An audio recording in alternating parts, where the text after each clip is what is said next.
சிவபெருமானுக்கு லிங்க உருவம் வந்தது ஏன்? சிவபெருமானை உருவ வழிபாடு செய்யாமல் ஏன் லிங்க வழிபாடு செய்கிறார்கள் தெரியுமா?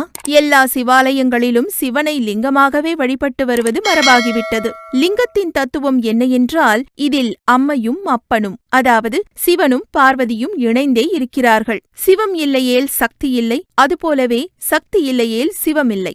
அதனால்தான் ஆதி அந்தமில்லா பரம்பொருளானவர் உமையவளான சக்தியையும் தன்னுள் அடக்கி இருவரும் சேர்ந்தபடி லிங்கமேனியுடன் உலகிற்கு காட்சி தருகிறார்கள். இந்த லிங்கங்களில் 4 வகைகள் இருக்கிறது.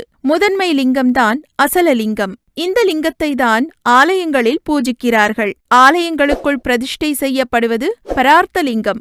இந்த பரார்த்தலிங்கமானது சுயம்புலிங்கம், காணலிங்கம், தெய்வீகலிங்கம், ஆரிடலிங்கம், மானுடலிங்கம் என்று 5 வகையாகும். இதில்